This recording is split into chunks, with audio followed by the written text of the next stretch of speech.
You doing street food? We're doing street food. Oh, we're not on the street. Pretend this is the street, people, okay? Street food.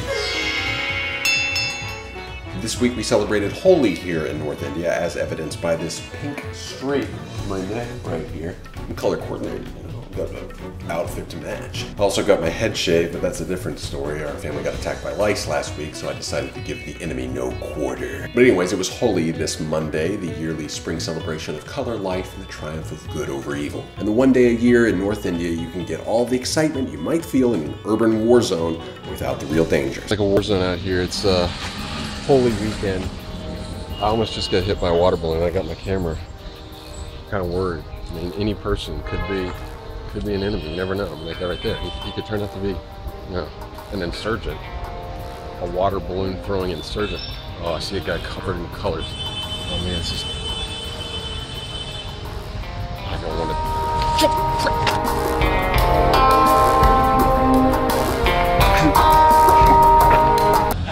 Happy Holi.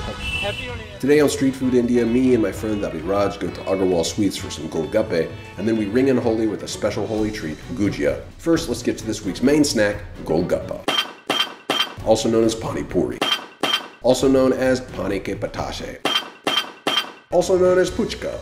The joke in India is if you travel 50 kilometers, you'll need another language, which means a new word to learn. I'm gonna go with Panipuri for the rest of this episode because the translation is simple and sums up the dish nicely. The puri is the round, crisp, bready thing with a hole in the top. They put some potatoes in and usually at least two different kinds of liquid, a sauce, and the pani, water, which can be spicy, tangy, all kinds of things. You eat it by popping the Panipuri in your mouth all at once. Are some golgappe hotter than others? Yeah, everybody has their own different thing. This one's kind of sweet. This one's a little bit of cut. It depends on the chutney that you put inside. And some of them have two different types of water that they put.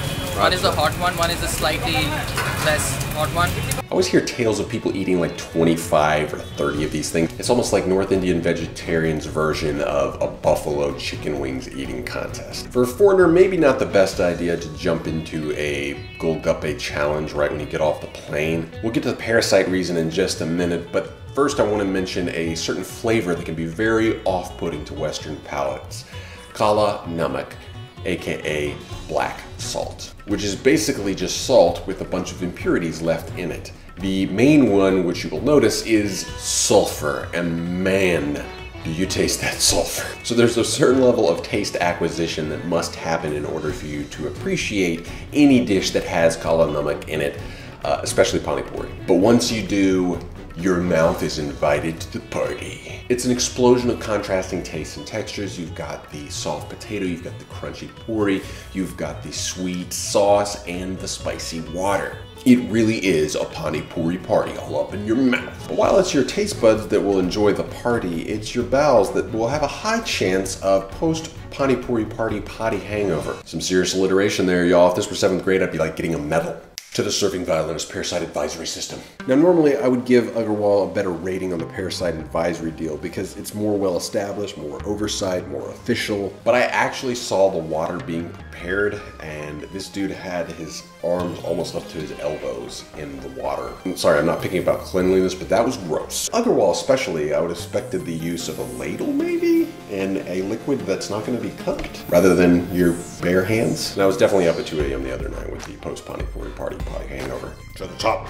And how does Panipuri fare on the emoticon-ometer? I would give it open mouth spot. All right, great. A little less because it's not something I can bring myself to eat every day. I would definitely take safe puri over this dish on most occasions. So Holi is one of the most celebrated holidays in North India, and we foreigners tend to like it because it makes for some great photo ops. For everyone, it's kind of a time to let loose a bit, celebrate, and a time for kids to practice their water balloon sniping. When you were a little kid, were you a little shaitan? Oh yeah. A big one. I used to like throw so many balloons at people, and especially the aunties, and they get so pissed. How does it feel now being on the receiving end of those? Or do you still do it? You still do it even at your old age? I haven't got time to do it yet, but I really want to. But it's not fun at the receiving end. So do you think we're going to make it today, or are we going to run into a... Let's see, it's going to be an adventure. So, right. Let's see. They got me. That's what I used to do, so it's okay. It's karma, huh? Yeah. The main event is playing colors with colored powder or colored water or colored silly string or colored stuff. Hi. What'd you think of Holi? It was really fun. Though we have quite a lot of stains.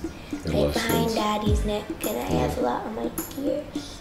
Oh yeah, we did see people dyed in silver. That's the first time we've seen that. What did that lady look like? She looked like a robot. For more info on Holi, click this link up here to a video we made a couple years back about our Holi experience. Much more comprehensive, tells you about the history of the holiday. Now on to bonus snacks. And though we didn't eat this particular dish on the street, we did buy it from the street Gujia. This is the traditional sweet of Gujia, which started in Gujarat. That's why Gujia. Is that true? No. That's my friend Noble Luke. He is the other half of Holi Bolly, our new Bollywood version of Honest Trailers. It's like Star Wars in reverse. Gujia is like an Indian version of empanadas. Actually, empanadas originated from samosas, which are an Indian snack, so maybe empanadas are a Western form of Gujia. Luke is always coming over and suffering from all the sweets we give him. He jokes that we're trying to give him diabetes. Not a sweet tooth, that Noble Luke. Oh, that's sweet! I like Gujia a lot, actually. It's a Holi treat worth having. Open mouth smile. As far as parasite's good, I think you're good. I mean, go for it. It's cooked, it's sweet. I mean, what could possibly go wrong? Next week, I join up with fellow American journalist Adam B. Lerner for a trip out to Jandewala and a sampling of Chola Bhatura. Chola Bhatura. Chola, chola, chola, bhatura, chola, chola. Until next week, eat it on the street, watch out for the parasites, and enjoy this extended Holi special montage set to this week's Music Monday violin cover, Do Me Ho.